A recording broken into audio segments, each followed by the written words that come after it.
divin, grâce infinie, Jésus m'a pardonné.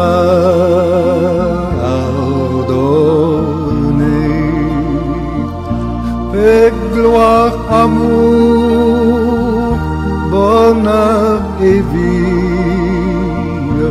Jésus m'a tout donné.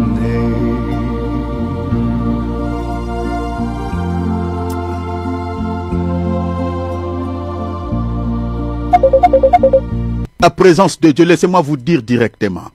Dans la présence de Dieu, beaucoup de chrétiens n'arrivent pas à parler, à s'exprimer avec Dieu. Mais en dehors de la prière, on sait ce que s'appelle parler. On cause avec des gens. On dispose du temps de se converser, de parler avec les autres. Mais fais la même chose avec ton Père. Fais pareil avec ton Dieu. Pourquoi dans la présence de Dieu, tu deviens silencieux? Pourquoi dans la présence de Dieu, tu deviens comme quelqu'un qui a peur? Parle aussi avec ton Père. Fais la même chose comme tu causes avec tes amis, comme tu causes avec tes collègues, comme tu causes avec tes potes. Il faut savoir adorer Dieu. La bénédiction que tu attends de la part de Dieu, ton attitude aussi compte. Même dans la présence de Dieu. L'attitude aussi compte. La prière, ce n'est pas le fait de parler. Ce n'est pas le fait de prier. Mais ton attitude compte. Dieu a dit à Daniel, Daniel a fait 21 jours dans la présence de Dieu.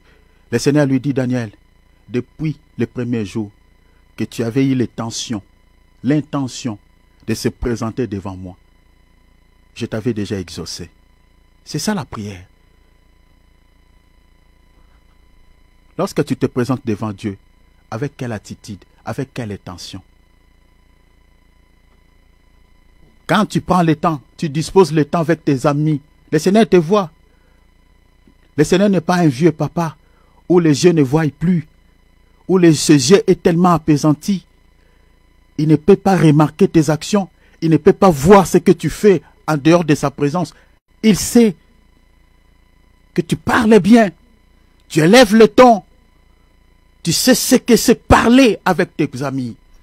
Mais sauf que dans sa présence, tu changes ton attitude. Dieu sonde le cœur et les reins. Il nous connaît bien. Ça ne sert à rien d'être comme ça dans la présence de Dieu. Quand les autres prient, exprime-toi.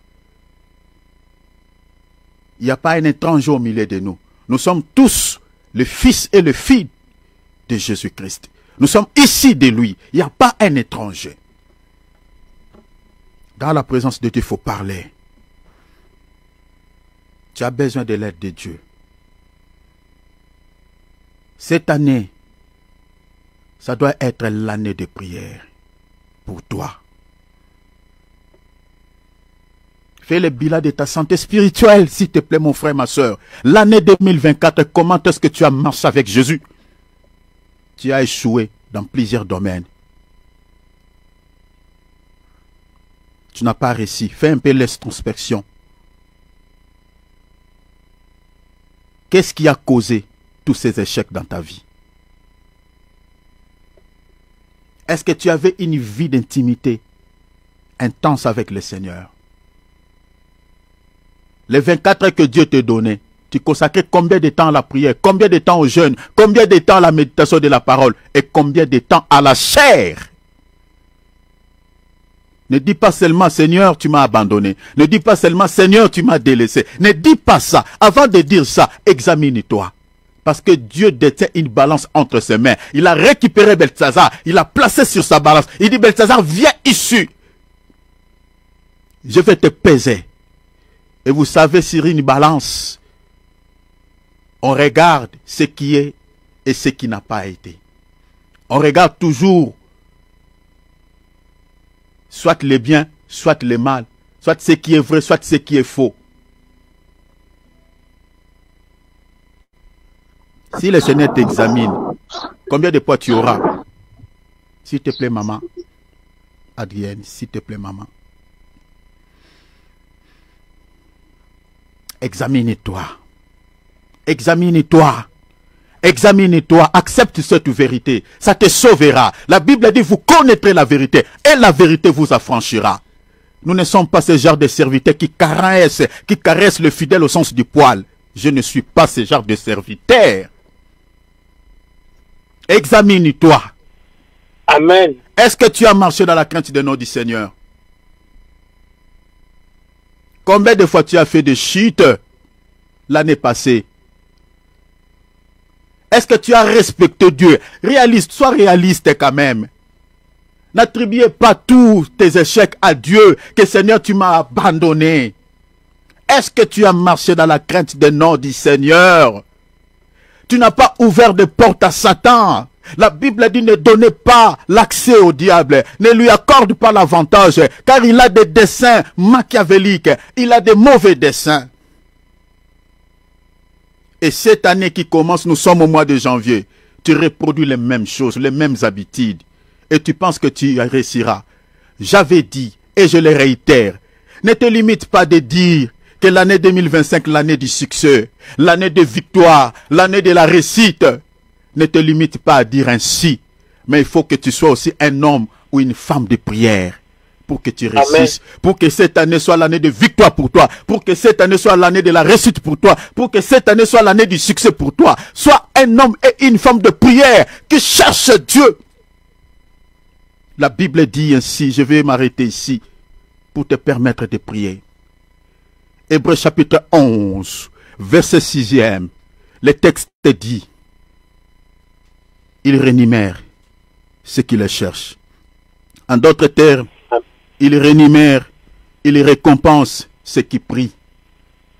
En revanche, celui qui ne prie pas n'obtiendra zéro, rien. Rien. Il récompense ceux qui le cherchent. Ceux qui le cherchent où? Dans l'impudicité? Ceux qui le cherchent où? Dans la chair?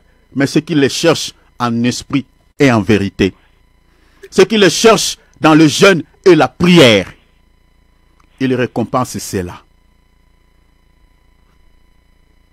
Tu veux être récompensé de quelque chose de la part de Dieu. Tu attends une solution quelconque par rapport à ta situation. Sois celui qui cherche la face de Dieu par des jeûnes et des prières. Ainsi, cette année, elle sera l'année des victoires, l'année du succès et l'année de la réussite pour toi. Alors si tu te sens dans ton cœur, dans ton âme, la lourdeur, tu ne sens pas la force pour le prier, l'Esprit de Dieu est là pour te fortifier, pour te réconforter. Le Seigneur a dit: sans moi, vous ne pouvez pas. Vous ne pouvez prier, vous ne pouvez jeûner. Sans l'aide de Dieu, tu n'y arriveras pas. Demande à Dieu que le Seigneur te fortifie. Que l'habitude que tu avais eue l'année passée ne se reproduise pas cette année qui commence. Que le Seigneur te fortifie, qu'il te donne le temps de prier, de jeûner. Humilie-toi sous la main puissante de Dieu. Enlève toutes les pensées charnées dans ton esprit. Humilie-toi. Il fait grâce aux humbles. Et prie le Seigneur, ouvrons nos micros, demandons de l'aide. Bien-aimés, si vous regardez bien dans la prière de notre Père, dans Matthieu chapitre 6, Jésus a fait une mention de prière de délivrance. Je suis désolé pour les chrétiens qui ne font pas les prières d'autorité, qui ne font pas des prières de délivrance dans leur vie. Je suis désolé pour les églises même qui n'ont pas des intercesseurs, des gens qui intercèdent, des gens qui chassent des démons. Dans certaines assemblées, on ne chasse pas les démons. Dans certaines assemblées, on néglige cette étape de la prière. Mais dans Matthieu chapitre 6, le Seigneur nous retrace au moins 5 étapes de la prière. La prière de notre Père, c'est tout un enseignement. Il dit: délivre-nous du malin. Ici, nous avons l'enseignement sur la prière de délivrance. Tu vas faire l'autodélivrance. Il a dit dans sa parole: en mon nom, vous chasserez les démons. Bien-aimés, le monde auquel nous vivons est sous l'emprise du malin. C'est ça ce que la Bible dit. Est sous la domination de l'ennemi. Ce n'est pas Dieu qui dirige ce monde. Non, non. Rappelez-vous, je vous avais enseigné ici. L'ivraie a été semée dans les champs. Mais dans quel champ? Dans un champ abandonné. Le champ, c'est le monde. Ce monde est abandonné entre les mains de Satan. Rappelez-vous dans Luc chapitre 4. Le diable a dit au Seigneur Jésus, prosterne-toi, adore-moi, et je te donnerai tous ces royaumes. Et le diable, il a dit à Jésus, car cela m'a été cela m'a été accordé, cela m'a été donné. Et Jésus n'avait pas contredit le diable. Et plusieurs passages de la Bible les démontrent que le monde est sous l'emprise du malin. Le Seigneur Jésus-Christ récupérera l'autorité de ce monde au 7e son de la trompette. Lorsqu'il viendra pour juger, ce n'est pas aujourd'hui. Si on est ce qu'on est, nous les chrétiens dans ce monde, que le diable n'arrive pas à nous toucher, c'est parce que notre mari nous a laissés avec son frère, qui n'est rien d'autre que le Saint-Esprit, qui est notre gardien.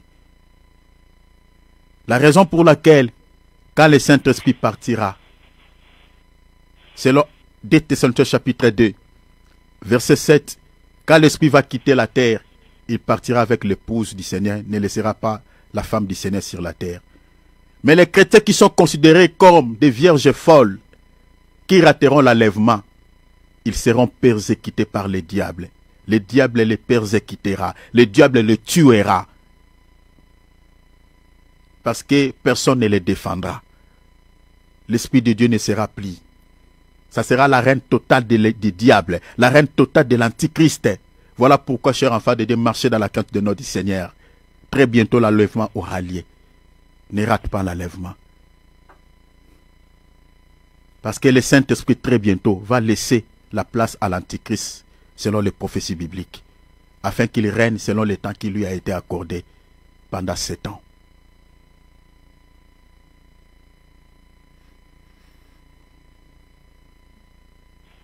Je ne sais pas l'esprit qui complique ta vie. Quel est cet esprit qui contrôle ta vie? Les ivraies sont partout. Dans nos familles, certaines personnes que toi tu ignores, qui sont des ivraies, mais peut-être qui suivent ta vie de loin, qui contrôlent ta vie de loin. Dans nos lieux de travail. Qui est à la base de ta souffrance? Qui est à la base de la situation sur laquelle tu traverses? La délivrance n'interviendra pas par un bâton magique. Mais si tu te lèves pour mettre hors d'état de nuire ces démons, ainsi la délivrance te sera accordée. Jésus a dit à mon nom, vous les chasserez. Lève-toi, mets hors d'état de nuire, fais même des prières préventives. Tu n'attends rien de la part de l'ennemi au mois de février. Tu n'attends rien de la part de Satan au mois de mars. Renverser tous les plans de l'ennemi. La Bible dit, il a des desseins, il a des projets. L'ennemi projette. Il dit, bon, en ce mois de janvier, il a intensifié des prières. Attendons le mois de février. Attendons, bien-aimés, faites des prières préventives. Renversez, mais hors d'état de nuit, toute complication venant de la part de Satan et ses collaborateurs. Renverse-les, détruis-les. Élevons nos voix, prions, alléluia. Père, donnons-lui gloire. Il mérite d'être adoré, notre Dieu. Il mérite d'être élevé, notre roi. Dans les noms précieux de Jésus. Alléluia. Gloire soit rendue à notre Seigneur et Sauveur Jésus-Christ de Nazareth. Amen. Soyez richement Amen. bénis au nom de Jésus. Que le Seigneur, votre Père Céleste, vous accorde tout ce dont vous en avez besoin. Au nom de Jésus-Christ. Amen. Recevez cela. Amen. Alléluia. Gloire à Dieu. Prenons nos Bibles, chers enfants de Dieu. Prenons nos calepins, faisons comme d'habitude. Nous sommes en train de partager sur 25 signes qui montrent que cette personne est une sorcière. Comme j'avais dit, je ne cesserai de le réitérer, que nous ne sommes pas en train de faire la chasse aux sorcières. Mais nous sommes en train de faire cet enseignement pour nous ouvrir les yeux, pour que nous ne puissions pas, mes bien-aimés, être mal accompagné cette année 2025. Parce que la Bible dit, les mauvaises compagnies corrompent les bonnes mœurs. Les mauvaises compagnies, ce ne sont pas seulement les gens qui peuvent vous influencer peut-être à tomber dans les péchés ou à faire le mal, mais les mauvaises compagnies peuvent représenter aussi ces gens que nous sommes en train de dire là, les sorciers. Peuvent être des ivrés, peuvent être des loups qui t'accompagnent dans la vie. Parce que ces gens, comme j'avais dit, sont plusieurs que de bonnes personnes, sont en grand nombre que de bonnes personnes. Beaucoup des enfants de Dieu ne le savaient pas, et beaucoup même dans ce monde ne le savaient pas. Bien-aimés, les gens mauvais, les occultistes, les ivrés sont en grand nombre. Vous savez, quand on lit quelque chose dans la Bible, bien-aimés, il faut d'abord chercher à comprendre cette chose-là d'abord de manière littérale, avant de tirer une leçon spirituelle dedans. Il faut d'abord chercher à le comprendre de manière littérale. C'est ça ce qui va vous aider, avec l'aide du Saint-Esprit, de comprendre la pensée de Dieu derrière cette écriture-là. Parce que la Bible, mes bien-aimés, c'est la nature. Dieu nous a parlé par la nature. Il a récupéré la création. Regardez, si vous lisez Romains chapitre 1er, verset 20, la Bible dit la divinité. Hein? J'aimerais lire cela. Regarde, j'aimerais lire cela pour ne pas dire autre chose. Regarde ce qui est dit ici. C'est-à-dire la Bible, Dieu a pris la nature, il a mis ça dans des papiers. C'est ça la Bible. Donc c'est-à-dire quand vous êtes en train de lire la Bible, il faut d'abord chercher à comprendre les Écritures, d'abord dans le sens littéral. Sur le plan, voilà, sur le plan, je peux dire pragmatique. Cela vous aidera à comprendre bien la pensée de Dieu. Romains chapitre 1er, on lit le verset 20. La Bible dit ceci. Je lis Romains 1er, verset 20. En effet, la perfection invisible de Dieu, sa puissance éternelle et sa divinité se voient comme à l'œil depuis la création du monde. Quand on les considère dans ses ouvrages, ils sont donc inexcusables. Donc vous voyez ici, Dieu pour nous expliquer sa perfection, pour nous parler de sa divinité, pour nous parler de sa puissance éternelle, le Seigneur, la Bible dit quoi? Dieu, il a caché ça dans la création. Il a mis ça dans la création.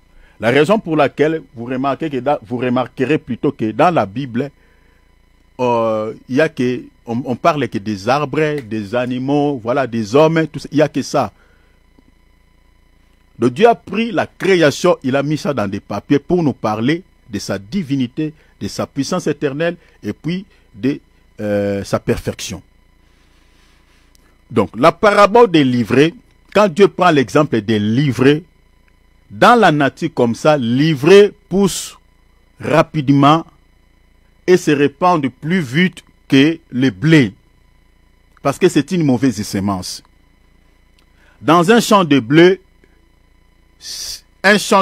incontrôlé, un champ de blé abandonné ou mal cultivé, mais bien aimé, selon dans la réalité agricole, le blé pousse plus vite et envahissent le blé. Et plutôt, l'ivraie pousse plus vite et envahissent le blé.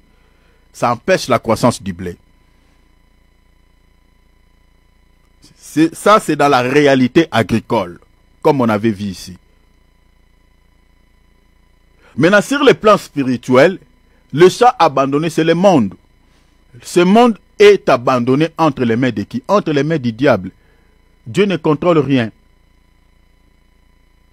Le monde est comme l'Égypte, est tout noir dans la présence de Dieu. Est tout noir.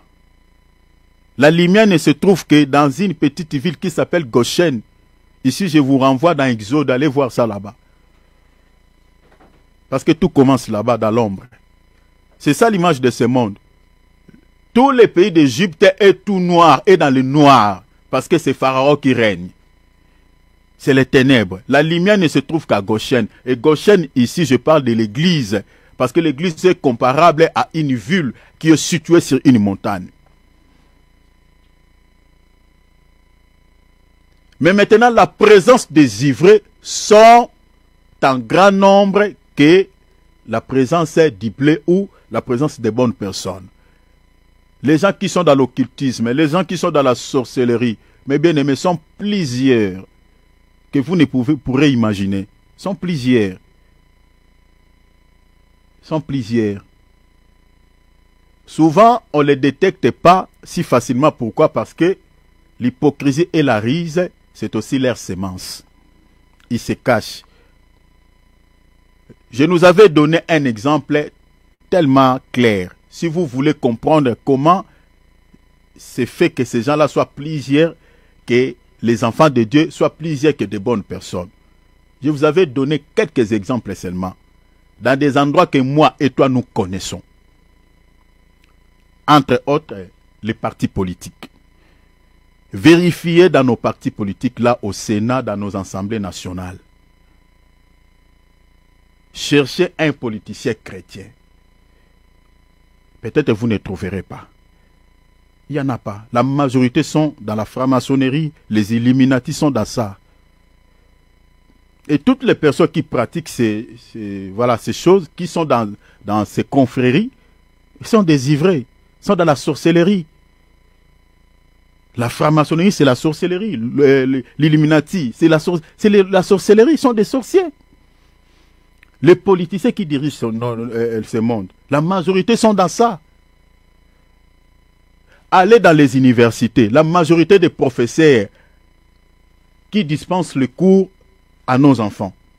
La majorité, surtout là-bas, n'en parlons même pas. N'en parlons pas. La majorité des professeurs des universités, la majorité sont des Illuminati, sont des sorciers, sont dans l'occultisme, la majorité. Il y a des exceptions bien évidemment, mais rare de trouver un professeur de l'université chrétienne. Il y en a, mais c'est rare. Et c'est rare. Je vous donne encore un autre exemple. Allez chez le médecin. C'est rare de trouver un médecin chrétien. C'est rare, c'est très rare. Ils sont souvent dans des histoires. Donc c'est pour attester que le nombre des ivrés sont considérables que le nombre de bonnes personnes. La raison pour laquelle, quand la Bible dit quelque chose, bien aimé, il faut chercher à comprendre pourquoi la Bible dit le monde est sous l'emprise du diable. Vous pensez que sous l'emprise du diable, diable en tant qu'un ange déchu, il a pris le monde entier en otage comme ça. Mais non! C'est à cause de la présence de ces enfants qui sont dans le monde, qui ont envahi le monde, qui ont envahi le bleu. La preuve est là. Notre champ d'action, nous les enfants de Dieu, est rétréci. Surtout en Europe, n'en parlons pas. Pas seulement en Europe, mais allez partout. À Genève, ici, vous ne pouvez pas baptiser les gens dans des rivières. Vous ne pouvez, si vous osez, il y a une loi qui va vous arrêter. Qui ont mis cette loi-là en vigueur? Vous pensez que c'est un chrétien peut mettre une telle loi en vigueur? Ce sont des ivrés. Vous ne pouvez pas prêcher dans des trains. Vous ne pouvez, c'est-à-dire tout ce qui est de Dieu, c'est compliqué. Regardez les lois qui sont votées dans nos parlements. Nous n'avons pas voté ces députés pour aller dans l'Assemblée nationale voter des lois de papa, voilà, légaliser des mariages de papa, maman, mais non. Des fois, nous sommes surpris, oh, vous entendez, on a légalisé les mariages de papa, maman, de l'homme et l'animal. Des fois, on s'étonne. Alors que ces gens-là, dans le monde comme ça, entre guillemets, paraissent comme s'ils sont minoritaires, mais en réalité, ce n'est pas ça. Donc, tous ceux-ci allés là-bas pour nous dire que, chers enfants de Dieu, cette année, ne sois pas un chrétien sentimental. Regarde les gens qui te côtoient, regarde les gens qui t'accompagnent dans la vie.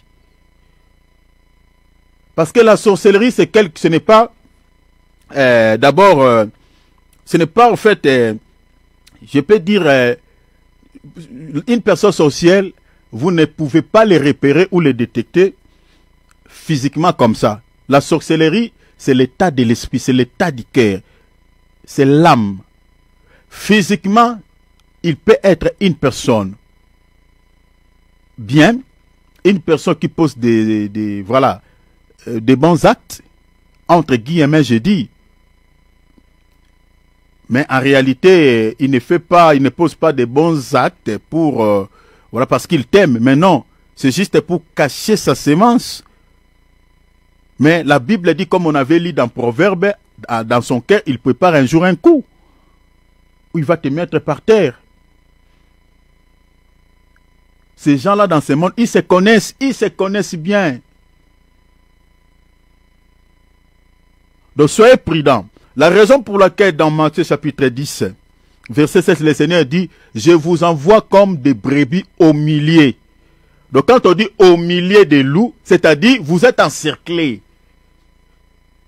Vous êtes assiégés.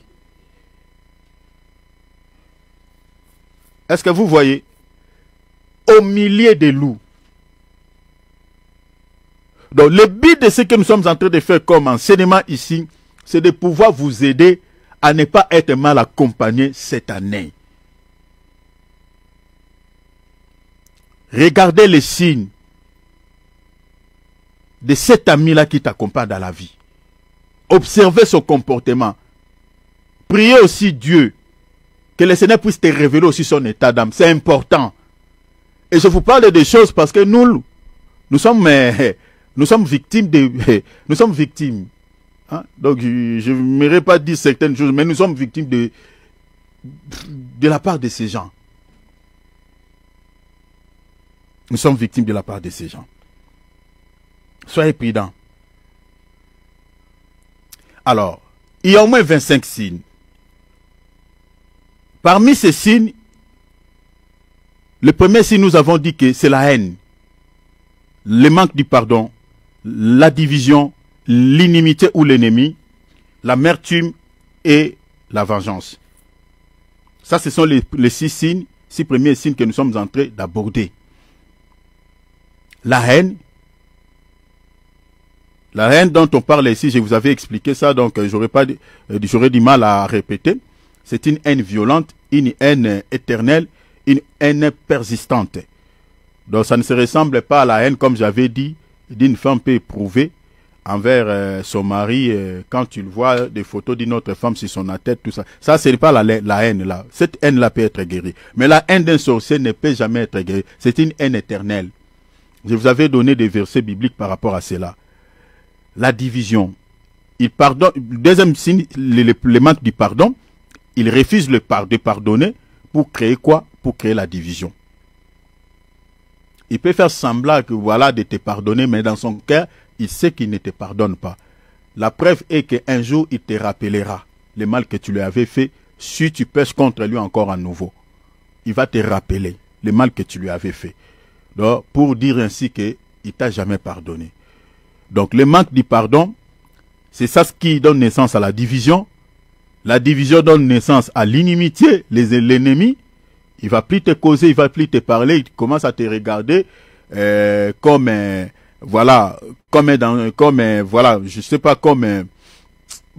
ennemi en un mot.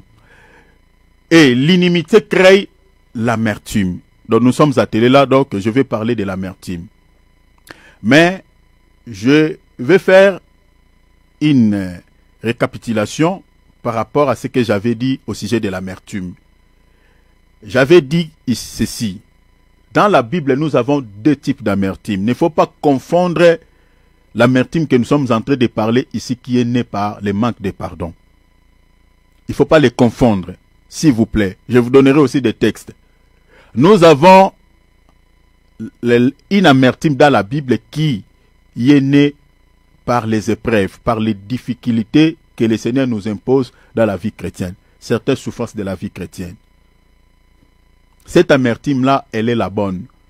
Parce qu'elle est née par des différentes épreuves que le Seigneur nous impose dans la vie chrétienne. Parce que la vie chrétienne, c'est une vie des épreuves. Et pendant que le Seigneur te passe dans la vallée de l'ombre et de la mort, ton cœur ne sera pas dans la joie. Ton cœur sera triste.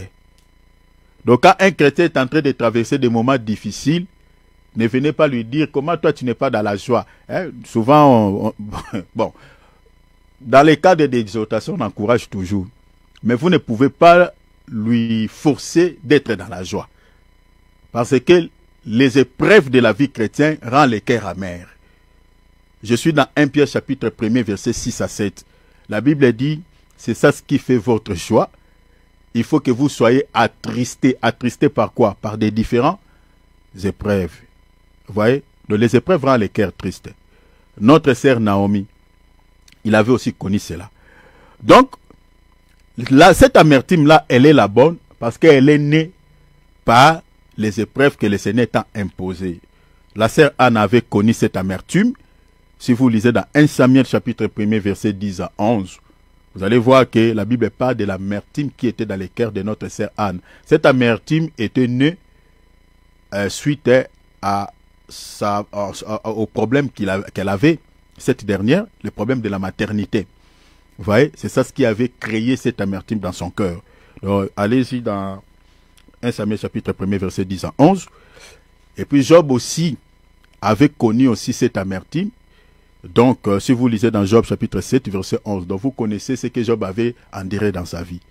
Donc, c'est normal que Job, dans son cœur, puisse ressentir l'amertume. La sœur Naomi, lorsqu'elle avait perdu son mari et ses enfants, quand les gens sont venus pour l'accueillir, il dit non, ne m'appelle plus Naomi, appelle-moi cette fois-ci Mara. Parce que le Tout-Puissant remplit mon cœur de l'amertume. Parce qu'elle avait perdu tout ce qu'elle avait. Notre bien-aimé Jérémie, le prophète, lui aussi il a connu cela dans sa vie. La raison pour laquelle il a même écrit Lamentation. Vous voyez déjà Lamentation de quelqu'un qui s'est lamenté. Il plairait beaucoup. Donc, allez dans Lamentation même 3, 19 à 24. Donc, vous voyez que tous ces passages que je vous ai donnés nous montrent qu'il y a l'amertume aussi qui est née, une amertume qui existe, mais qui est née suite aux épreuves, suite aux souffrances ou aux difficultés de la vie chrétienne que le Seigneur nous impose. Donc ne confondez pas cette amertume à celle que nous sommes en train de parler, qui est née par le manque de pardon. Alors, je dis que le manque de pardon est à l'origine de l'amertume en tant que mauvaise racine. Soulignez cela. Le manque de pardon est à l'origine de l'amertume en tant que mauvaise racine.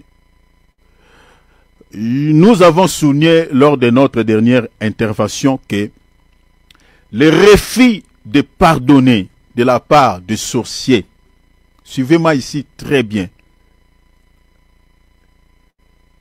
le refus de pardonner de la part des personnes que nous appelons des sorciers est utilisé comme un moyen, vous comprenez, un moyen pour engendrer quoi? Engendrer des problèmes tels que les conflits, les disputes, les divisions, les inimitiés et l'amertume.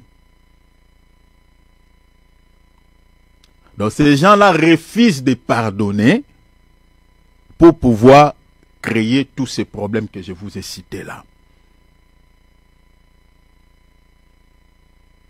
Donc ils refusent de pardonner, mes bien-aimés, pour manifester tous ces fruits de la chair. Créer des conflits, des disputes, des tensions, des divisions, les ennemis, l'inimitié et l'amertume. La raison pour laquelle un sorcier refuse de pardonner, il refuse pour cette raison-là, manifester certains fruits de la chair. Parce que c'est ça ce qui fait leur force. Lisons une écriture. Éphésiens chapitre 4, verset 31 à 32. Vérifiez dans vos Bibles là-bas. Vérifiez. Nous sommes dans un enseignement. Nous sommes en train de vous parler de l'amertume. Je vous donnerai tout à l'heure des signes palpables, des signes tangibles. Mais souffrez un tout petit peu que nous puissions faire cette démarche. Éphésiens chapitre 4, verset 31 à 32. Que toute amertume, vous voyez, que toute amertume, toute animosité, toute colère, je saute. La Bible dit quoi? Disparaissent du milieu de vous. Vous voyez cette amertume dont la Bible dit disparaissent. C'est l'amertume qui est née par le manque de pardon. La Bible dit que cette mauvaise racine ne peut pas habiter au milieu de vous, chrétiens. Tel que nous sommes là, chers enfants de Dieu. Tu ne peux pas ruminer ton frère. qui t'a offensé ou ta sœur qui t'a fait du mal dans ton cœur. Sinon, tu es une personne amère, tu te ressembles au sorcier. Les mêmes traitements que Dieu donne aux sorciers, il te donnera les mêmes traitements. La Bible dit que toute amertume disparaisse du milieu de vous. Regarde, dans le verset 30, on dit, soyez bons les uns envers les autres, compatissants. Vous voyez, hein? Un enfant de Dieu doit être quelqu'un de compatissant, doit être quelqu'un de bon. Parce que là où la bonté règne, là où il y a la compassion, l'amertume ne peut pas exister. Donc vous comprenez déjà que les sorciers sont de mauvaises personnes. Les sorciers, ce sont des gens qui ne sont pas compatissants. Ils ne connaissent pas cette notion de pitié. Ils ne connaissent pas ça. La raison pour laquelle ce sont des personnes amères, ils ont un cœur dur comme des diamants. La Bible dit, soyez bons les uns envers les autres, compatissants. Regarde, la Bible dit, vous pardonnez réciproquement comme Dieu vous a pardonné en Christ. Ah, vous avez compris maintenant? La raison pour laquelle nous sommes en train de dire que l'amertume est née par le manque du pardon. Donc, c'est-à-dire, selon ce passage, l'amertume ne peut être guérie que par le pardon. Là où il y a le pardon, l'amertume ne poussera pas. L'amertume n'existera pas.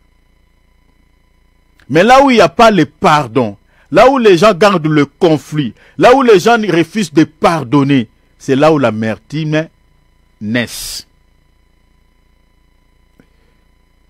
Est-ce que vous voyez cela? Là où l'amertume naît. Donc vous voyez que cette piste de solution que la Bible donne n'est jamais appliquée par les sorciers. N'est jamais appliquée par les sorciers. Donc si vous voulez, comme l'apôtre Paul a dit ici, que l'amertume ne puisse pas naître dans vos cœurs, que l'amertume ne puisse pas avoir lieu dans vos esprits, selon les conseils que l'apôtre Paul nous a donnés, il dit il faut se pardonner les uns les autres. Pardonnez-vous réciproquement. C'est une piste de solution pour guérir l'amertume. Maintenant, cette piste de solution, les sorciers ne les respectent pas. Ça ne les concerne pas. Elles préfèrent vivre dans l'amertume. Ce qui leur donne les moyens de faire quoi? Les moyens d'opérer avec les esprits impurs qui travaillent en connivence avec eux. Vous voyez, la raison pour laquelle ils refusent de pardonner pour opérer avec ces démons. Parce que les diables et les démons aiment là où il y a le fruit de la chair. Travaillent là où il y a le fruit de la chair. Je suis ici dans Galates chapitre 5 verset 19. Donc un sorcier, si un sorcier commence à pardonner, ouvre son cœur, d'ailleurs c'est impossible, parce que dans sa nature il ne peut pas. Mais s'il essaye quand même de pardonner vraiment de tout son cœur, les esprits qui travaillent avec lui vont se débarrasser de lui. D'ailleurs, dans leur monde, on va les punir comme pas possible. Et déjà, dans leur nature maléfique, celle de Satan, le pardon n'existe pas. Dans leur esprit n'existe pas. Dans leur nature n'existe pas. C'est ça ce qui leur donne les moyens ou la force de travailler, d'opérer avec les démons, avec les esprits, un peu qui travaillent en connivence avec eux. Mais nous allons lire maintenant un texte clé. Et c'est à partir de là nous allons décoller. Nous allons vous donner les signes et les conséquences sur le plan émotionnel, sur le plan physique, sur le plan spirituel de l'amertume. Le verset que je vais vous donner, c'est un verset phare. C'est un verset clé qui va vous aider toute votre vie, mes bien-aimés, au sujet de cette mauvaise racine chez une personne sorcière. Hébreux chapitre 12. Notez cela s'il vous plaît. Hébreux chapitre 12, verset 14 à 15. Hébreux chapitre 12, verset 14 à 15. La Bible dit, recherchez la paix avec tous. Vous voyez comment le texte commence. Hein? Recherchez la paix avec qui? Avec tous. La Bible dit, je crois dans 1 Corinthiens, 12, je crois, la Bible dit, autant que cela est possible, soyez en paix avec tout le monde. Or, là où la paix règne, c'est là où il y a le pardon. Là où il y a le pardon, il y a la paix également. Et la Bible dit, recherchez la paix avec tous et la sanctification, sans laquelle personne ne verra qui? Le Seigneur. Mais regardez maintenant, c'est dans les versets 15 que les choses commencent. Veillez, soyez vigilants, à ce que nul ne se prive de la grâce de Dieu. Nul ne se prive de la grâce de Dieu. Les sorciers, déjà d'après cette écriture, sont des personnes privées de la grâce de Dieu à cause quoi? À cause de l'amertume cachée dans leur cœur. Les sorciers. Ce sont des gens qui sont privés de la grâce de Dieu à cause de cette mauvaise racine. La Bible dit, veillez à ce que nul ne se prive de la grâce de Dieu, à ce qu'aucune racine d'amertume, soulignez cela, l'amertume est comparable à une racine. Soulignez, bien aimé, quand on lit la Bible, il faut veiller sur les mots. Mes frères et sœurs, j'espère que vous êtes en train de bien me capter. La Bible dit que personne ne soit privé de la grâce de Dieu, à ce qu'aucune racine d'amertume poussant des rejetons. Soulignez encore cela. C'est par là que nous allons parler des signes, parce que les rejetons de l'amertume ici ne sont rien d'autre que des signes ou des comportements toxiques ou des attitudes hostiles d'une personne amère. Souvenez déjà cela. La Bible dit et qu'aucune racine d'amertume poussant quoi? L'amertume pousse des rejetons. L'amertume se développe. L'amertume grandit. Peut pousser d'autres petites plantes sur ses racines. La Bible dit qu'aucune racine d'amertume poussant des rejetons ne produise quoi? Regarde comme conséquence maintenant. Hein? Quand l'amertume se développe, quand il pousse des rejetons, hein? Que j'explique les signes, hein? La Bible dit quoi? On aura comme conséquence des troubles. Vous voyez?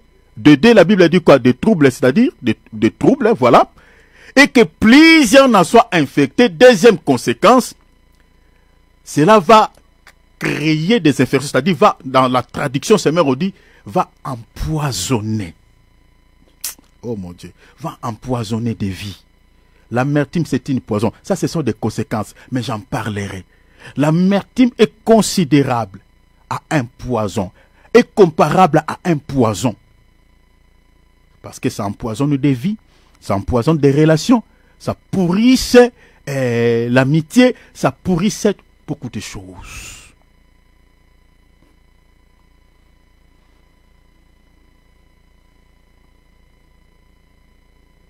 Les racines. Vous savez que les racines d'un arbre sont dissimulées sous la terre. L'amertume est comparable à une racine. Elle est cachée où? Elle est cachée dans les cœurs.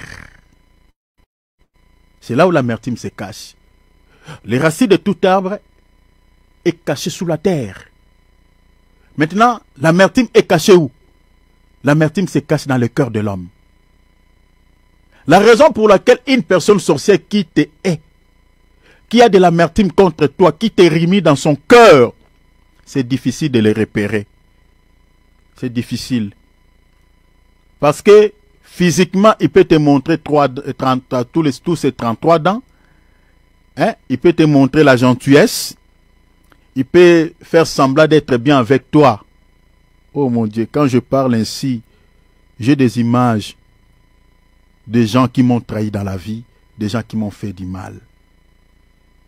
Mais que le Seigneur leur pardonne.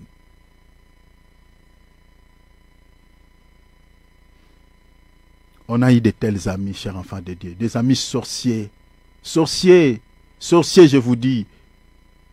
Nous vous prêchons des choses, mes bien-aimés, sur lesquelles nous sommes passés par là. On a eu de tels amis.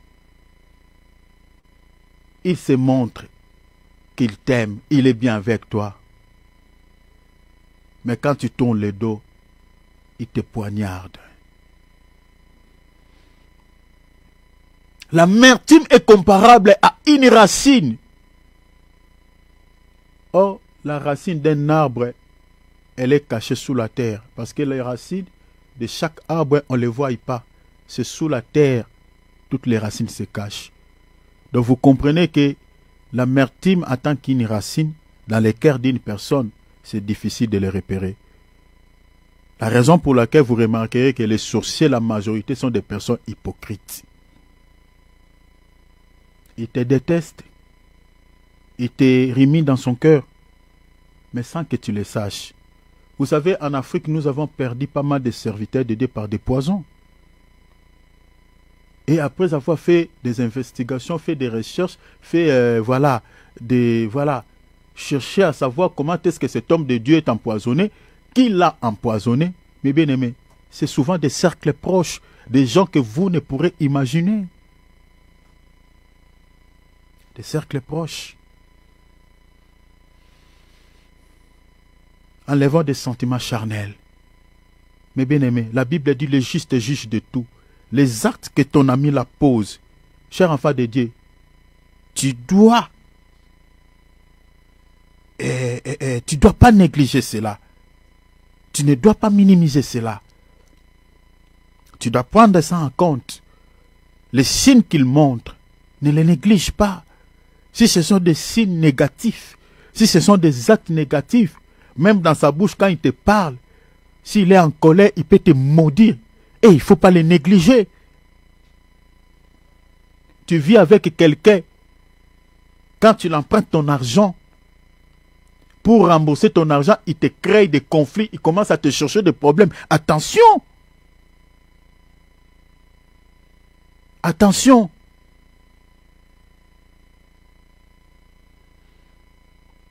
C'est une racine, l'amertume, dans le cœur d'un sorcier. Elle est cachée dans le cœur.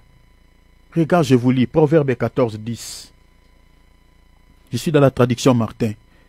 Vous pouvez regarder même dans la traduction Darby, Nouvelle Bible Second, Osterval, tout ça. J'ai beaucoup aimé cette traduction.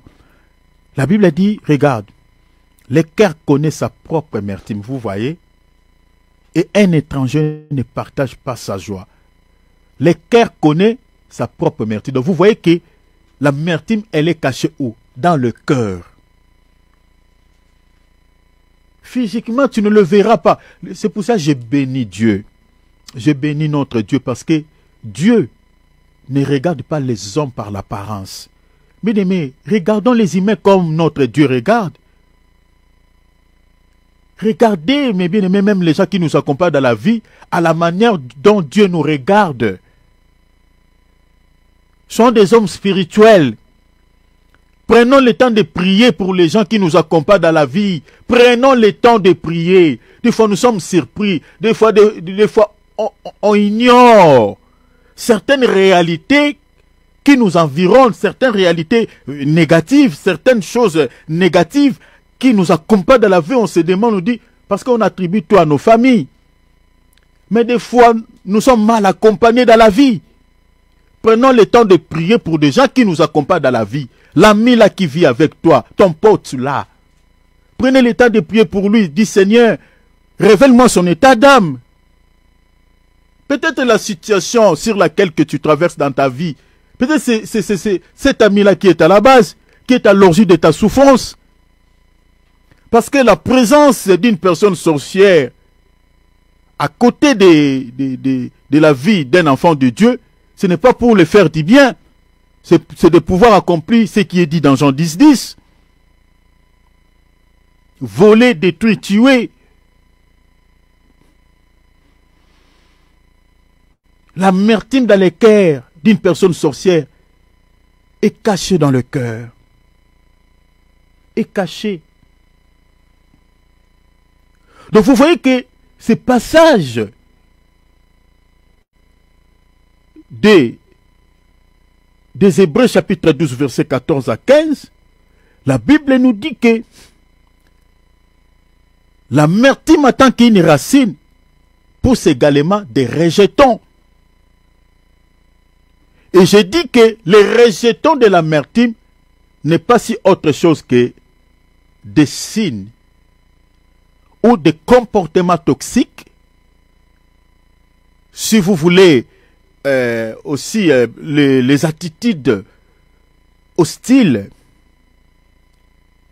qu'une personne amère peut manifester. Ce sont des signes. Donc les rejetons de l'amertume, je dis, dont la Bible nous parle dans ce passage, ne sont rien d'autre que des signes, des comportements toxiques ou des attitudes hostiles qui caractérisent l'amertume chez une personne sorcière. Ce passage biblique met encore en évidence les conséquences de l'amertume. Elle crée des troubles parmi les gens. Elle affecte ou empoisonne des vies. Elle pourrisse des relations. Elle complique la vie. C'est ça l'amertume. Ça, ce sont les conséquences. Si tu vis avec une personne amère à côté de toi, tu vis ensemble avec lui, avec une personne amère. Cher enfant de Dieu, il faut s'entendre à tout ça. Parce que c'est ça l'amertume. Je dis Hébreux chapitre 12, lisez à partir du verset 14 jusqu'au verset 15. L'amertume, c'est une mauvaise racine qui pousse des rejetons. Et comme conséquence, ça crée des troubles, ça empoisonne des vies, ça empoisonne des relations.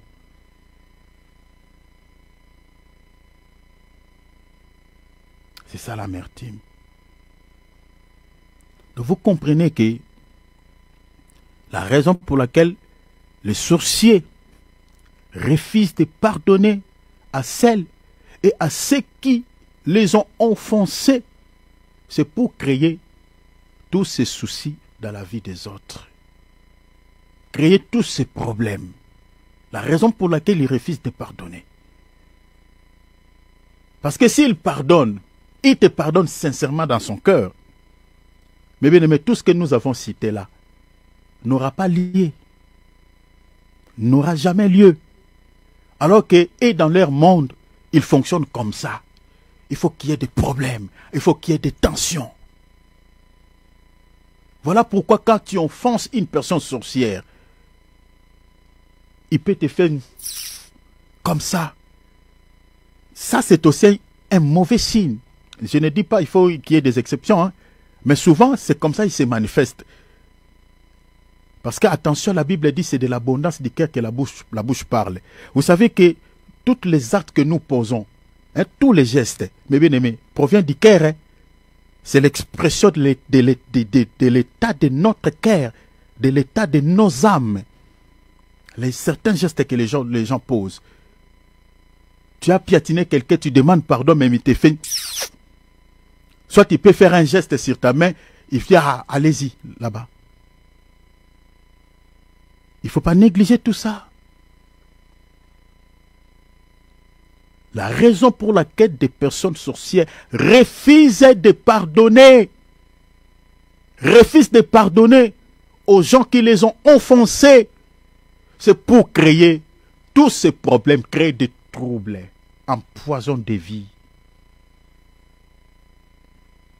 J'ai identifié plusieurs signes. Parce que la Bible dit, l'amertume pousse des rejetons. Les rejetons là ne sont rien d'autre que des signes palpables, qui attestent et qui caractérisent l'amertume chez une personne sorcière. Parce que je vous ai dit que c'est par des signes. Jésus dit, on reconnaît l'arbre par les fruits. C'est-à-dire des signes tangibles, des signes palpables. Maintenant, l'amertume, en tant qu'une mauvaise racine, la Bible nous retrace qu'elle a des rejetons, elle pousse des rejetons. Ce sont des signes, ces rejetons-là.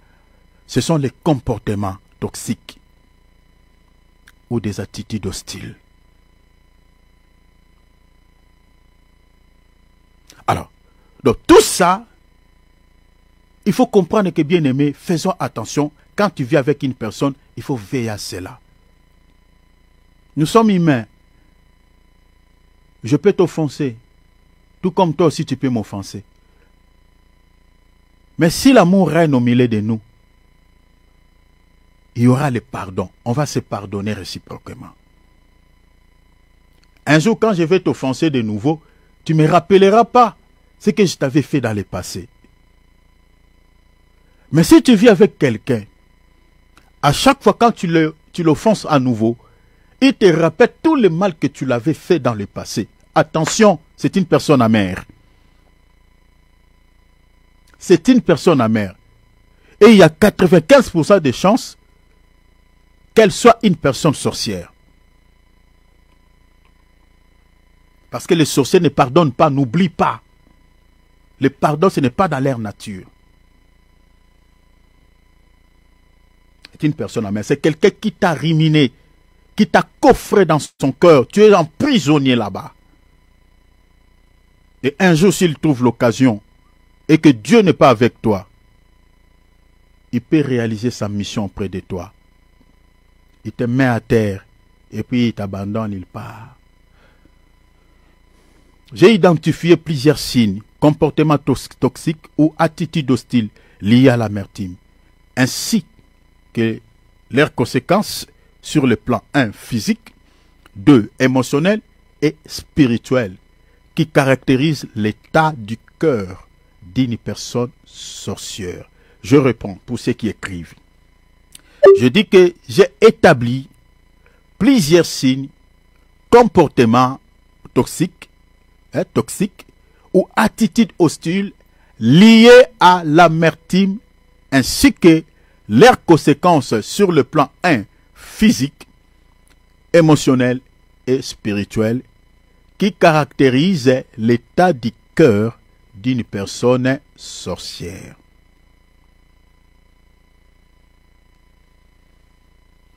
Voici les 8 signes, comportements toxiques ou attitudes hostiles qui vous aideront à identifier l'amertume cachée dans le cœur d'une personne sorcière. Premier signe, une attitude négative ou cynique. Je dis une attitude négative ou cynique. Un sorcier, en tant qu'une personne amère, adopte souvent une vision négative de la vie. Ils ont toujours une vision négative, très négative de la vie. Ce sont des gens qui n'ont pas de foi. Si tu vis avec quelqu'un, quand vous êtes en train de parler, vous savez, quand tu es ami avec quelqu'un, il y aura un temps où vous pouvez parler aussi sur les réalités de la vie, tout ça, parler sur certains projets. Mais si tu vis avec quelqu'un, dans son langage, il a toujours une vision négative de la vie. Attention. Ça fait partie déjà des signes pour reconnaître l'amertume chez une personne sorcière. Ils ont souvent dans leur langage, dans leur manière de voir les choses, une vision très négative, vision négative de la vie. Ce sont des gens qui n'ont pas la foi.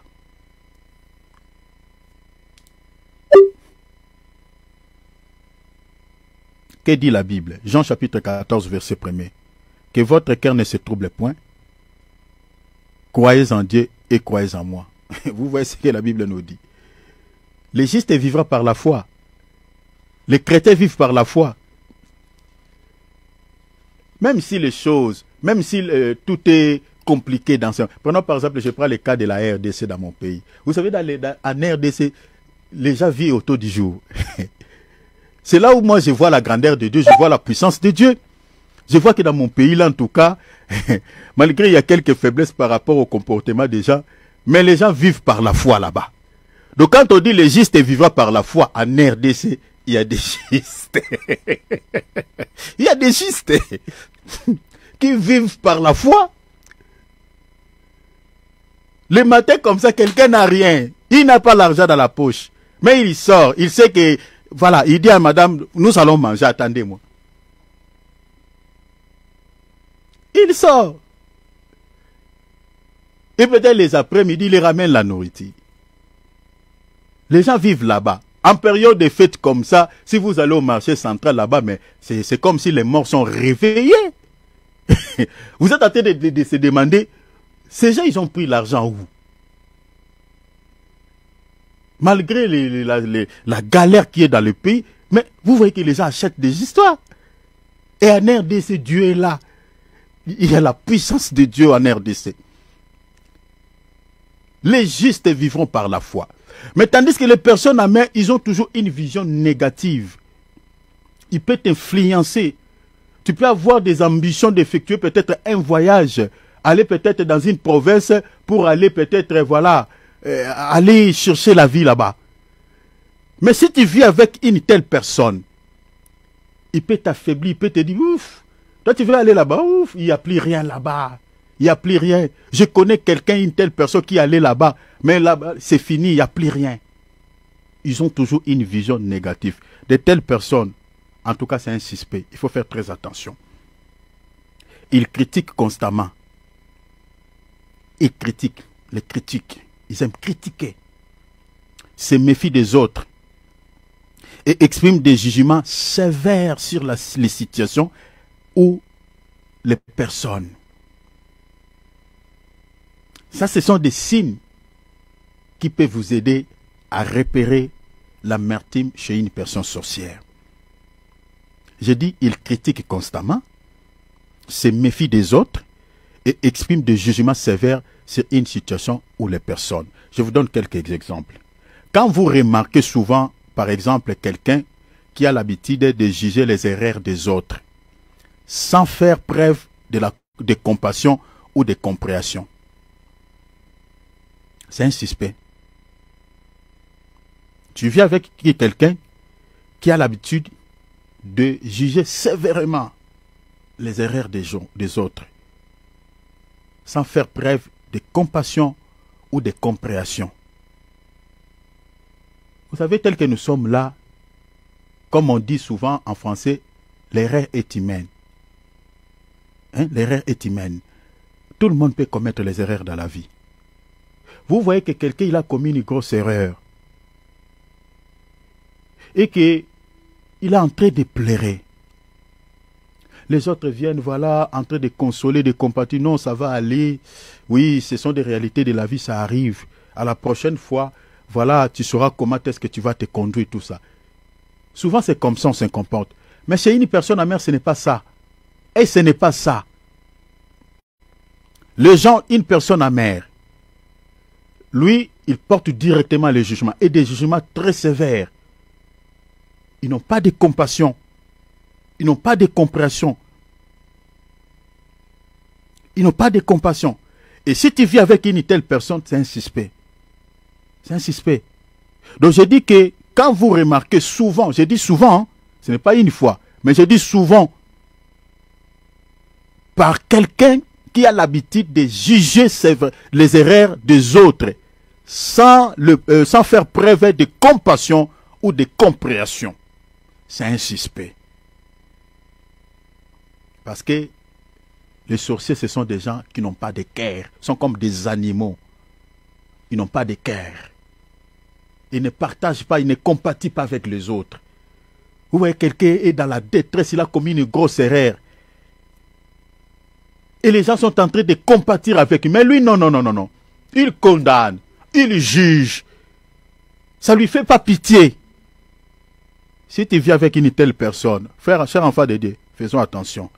Deuxième exemple, quand vous remarquez une personne qui a toujours tendance à exprimer des jugements sévères sur le projet, hein, le projet peu importe, l'organisation ou une cérémonie des autres, etc., etc., les qualifiant de décevants ou mal préparés, il y a 65% de chances qu'elle soit une sorcière. Il y a des gens qui ont de tels comportements. Ils portent les jugements sur les projets des gens. Tu as ton projet, tu parles avec lui. Au lieu de contribuer, lui ne contribue pas. Il va aller à contre-courant, à contre. À la manière même, tu n'attends pas. Les gens, ils ont organisé peut-être leurs histoires. Ils ont organisé leur fête. Lui, il est invité, peut-être. Ah mon Dieu. Il est un simple invité. Mais vous voyez que la personne est en train de critiquer la fête d'autrui. Ah, c'est mal préparé. Et d'ailleurs, surtout si vous l'avez invité, comme j'avais vu. Ah non, non, non, non. Les gens sont méchants. J'avais vu dans une vidéo sur la toile en passant, dans un mariage, et un couple était invité. Mais bien aimé, vous savez, c'est simple à comprendre une personne sorcière si vous êtes enseigné. J'ai vu une femme, mais bien aimé, qui est habillée, qui a semé la confusion au mariage. Elle est habillée plus que même la mariée. Et quand elle entre, elle est entrée dans la salle de noces, je crois en dernière position.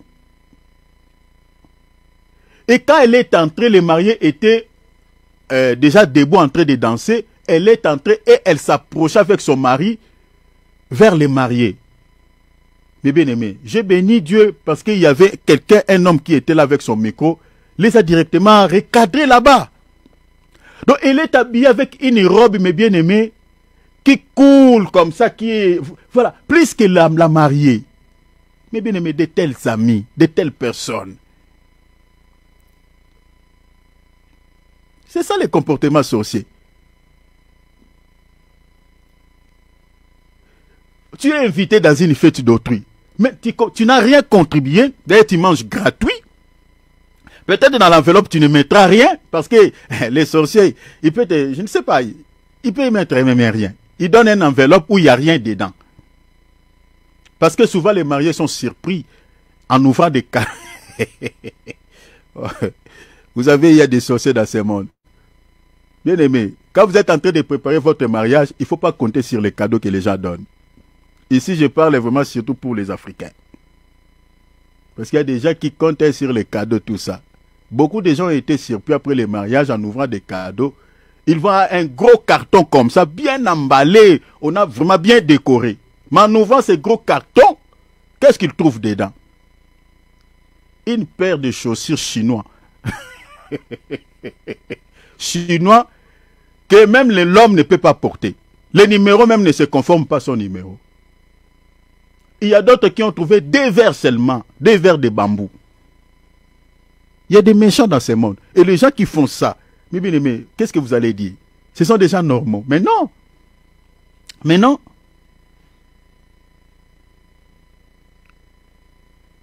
Quelqu'un qui juge, qui commence à critiquer. Ah, ce n'est pas bien organisé. Ah, ce n'est pas bien préparé. Des comportements comme ça.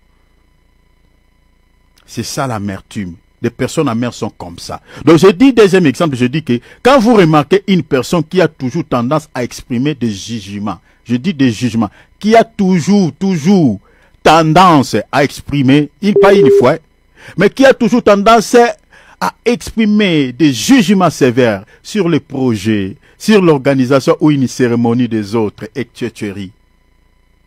Les qualifiant de décevants. Ah, c'est décevant. Cette fête, c'est décevant. Ah, ces projets-là, bon, moi, ça ne me plaît pas.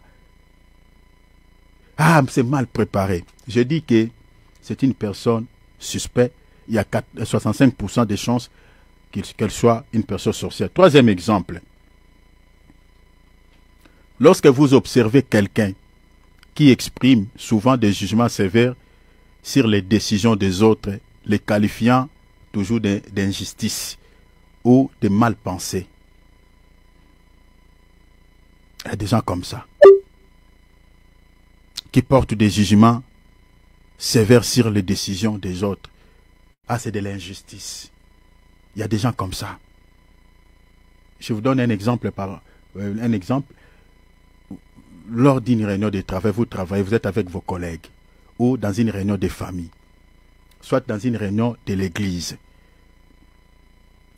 Quelqu'un critique constamment les idées. Il compte constamment les idées des autres, qualifiant toutes les propositions de mauvaises ou voilà, impraticables par exemple, sans chercher des solutions alternatives. Souvent, ils sont comme ça, ces gens. Ils ne proposent rien. il ne donne pas des alternatives. Mais sauf que les idées que les autres donnent, lui, il critique tout. Il critique, il porte des jugements, il balance tout. Il dit, ça ne marchera pas. Bon, ça ne marchera pas, ok. Bon, toi, donne des idées. Oh, moi, je n'ai pas des idées. Et attention. C'est ça le comportement d'une personne qui a l'amertume dans son cœur. Les sorciers sont comme ça. Vous êtes dans une réunion de famille. Vous êtes dans une réunion à l'église. Vous êtes en train de proposer, de donner des idées pour savoir comment est-ce que vous allez améliorer l'œuvre de Dieu ou peut-être, voilà, faire quelque chose en famille. Mais vous voyez quelqu'un qui est là, qui est en train de critiquer, qui est en train de s'opposer contre toutes les idées. Hein. Mais en revanche, lui ne propose rien. Il ne propose rien. Et attention, c'est un suspect. C'est un suspect. Je peux fournir même d'autres exemples. Vous êtes dans un groupe d'amis. Quelqu'un réagit négativement à chaque décision prise, disant que les choix sont injustes ou mal pensés, mais sans jamais offrir d'autres perspectives. Ah, c'est de l'injustice. Ah, bon, ça va, on te met devant. Toi, prends la décision, dirige-nous. Oh non, moi, je ne peux pas prendre le dessus. Vous continuez. Mais nous, on fait... Donc, ce sont des gens qui vont vous faire mal à la tête. Chers enfants de Dieu, des personnes amères sont comme ça. Ils ne proposent rien. Ah, vous êtes injuste. Vous n'avez pas bien préparé ces choses. Vous avez pris... Mais bon, ça va, toi, c'est pas... Je prends un exemple même banal, hein, très banal. Très banal. Vous avez peut-être... Vous avez préparé même la nourriture. Et vous êtes en train de partager tous ensemble. Vous êtes en train de servir chacun sur son assiette. Mais vous voyez quelqu'un qui réclame... Peut-être vous l'avez mis beaucoup. Mais il dit que non, moi, vous l'avez mis paix, tout ça, regardez là-bas, tout ça, tout ça. On dit, bon, toi, viens servir. Oh non, moi, je ne vais pas servir, toi, continue à servir. Mais, tu refuses de servir. Bon, moi, je vous ai servi. Mais où est le mal? J'ai mis 2 cuillères. Donc, il crée des complications. Si on les met devant, il ne veut pas. C'est ça, un cœur amer. Des personnes amères sont comme ça. Et quand vous voyez une personne qui se comporte comme ça, que vous ne comprenez pas ce qu'il veut au juste, tout ce que vous êtes en train de faire, donc ça ne marche pas avec lui. Les idées que vous êtes en train de donner, il balance tout. C'est une personne amère. Et une telle personne, c'est un suspect. Ça, ce sont des signes que je vous donne. Comment détecter l'amertume dans les cœurs d'une personne sorcière. Regarde ce que dit la Bible. Romains chapitre 14, versets 10 à 13. Regarde. Mais toi, pourquoi juges-tu ton frère? S'il porte sévèrement de jugement. Juges-tu ton frère? Ou toi, pourquoi méprises-tu ton frère? Puisque nous comparaîtons tous devant les tribunaux de Dieu. Verset 13. Ne nous jugeons donc plus les uns les autres. Vous voyez, les sorciers ne respectent pas cette écriture. Mais pensez plutôt à ne rien faire qui soit pour votre frère une pierre d'achoppement ou une occasion de chute. La Bible les refuse d'être une pierre d'achoppement pour ton frère. Tout le tas de jugements, les idées qu'on donne, toi tu ne veux pas et tu ne proposes rien, tu ne donnes pas des idées. C'est ça l'amertume dans les cœurs d'une personne sorcière. Il juge tout, il balance tout. Mais la Bible interdit cela. Il ne faut pas être une pierre d'achoppement pour les autres, une occasion de chute. La Bible dit dans le verset 13, ne nous jugeons donc plus les uns les autres. Deuxième signe de plainte constante. Ce sont des gens qui se plaignent complètement, qui se plaignent tout le temps. Ici, je vois plusieurs personnes que je connais ici.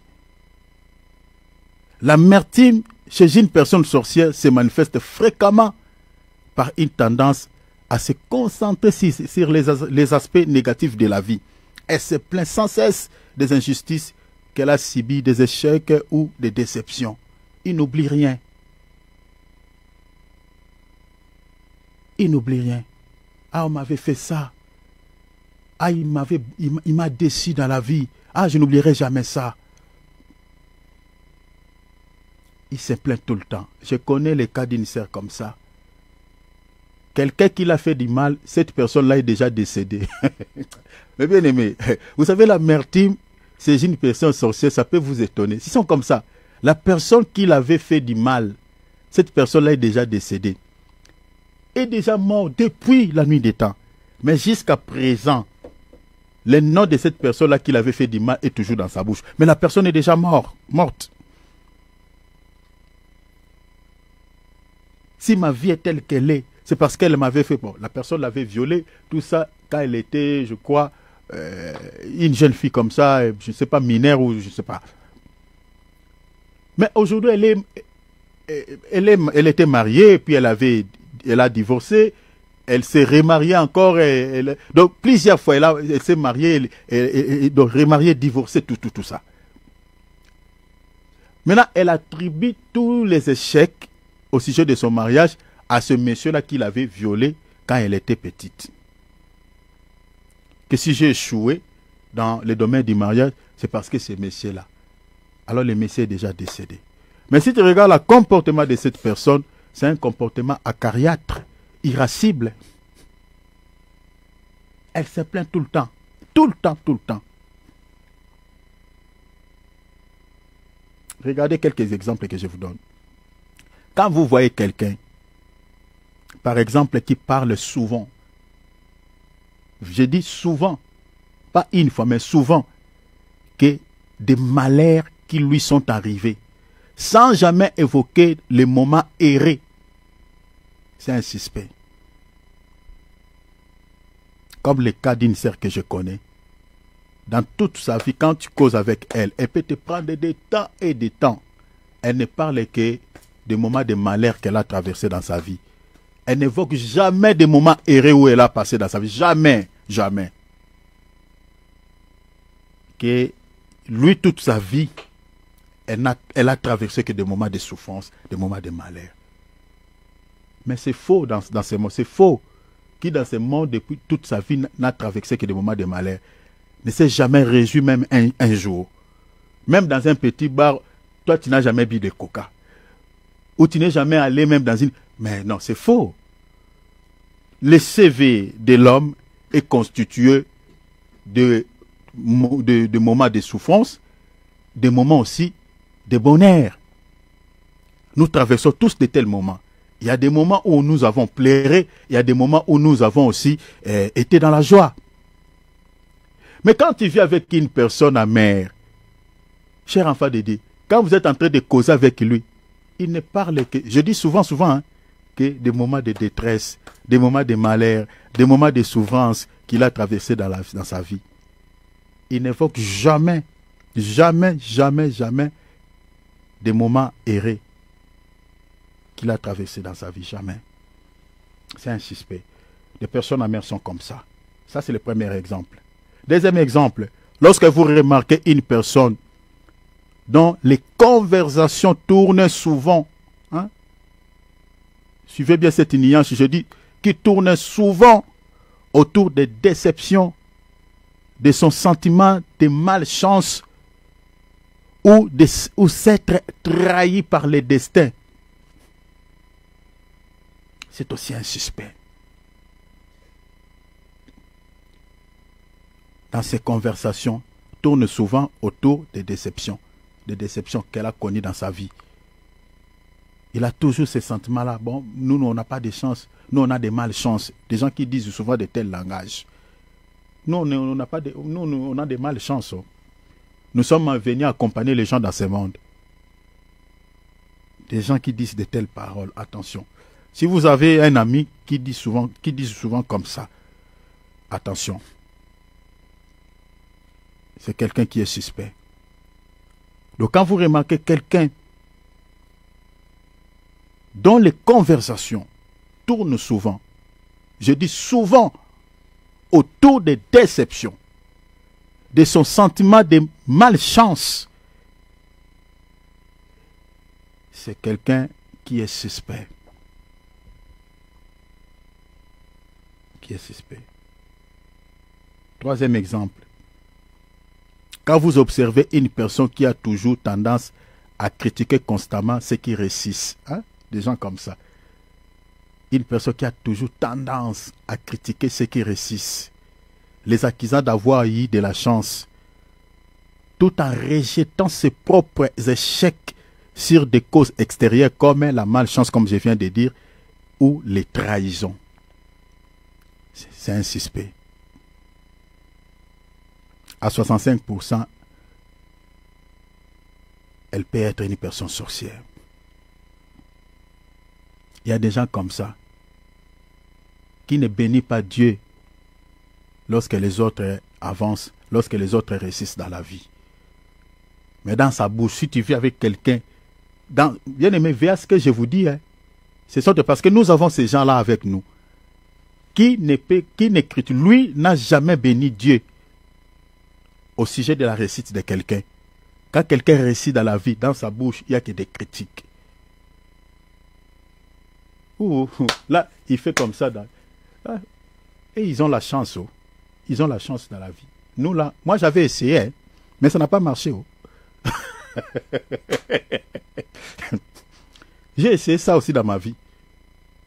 Mais ça n'a pas abouti. Et nous avons accompagné. Nous sommes venus accompagner seulement eux. De telles personnes, ce sont des gens suspects. Donc quand vous observez une personne qui a toujours tendance à critiquer constamment ceux qui réussissent, il ne critique que ceux qui avancent dans la vie. Il ne critique que ceux qui montent dans la vie. Il ne critique que ceux qui réussissent dans la vie. Les accusant d'avoir eu de la chance. Ah, ils ont la chance. Ah, c'est eux que Dieu regarde dans ce monde.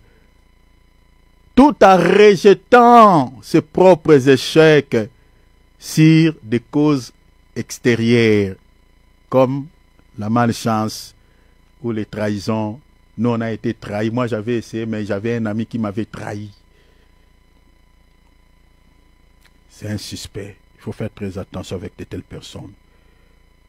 Que dit la Bible? Colossiens 3,13. Supportez-vous les uns les autres.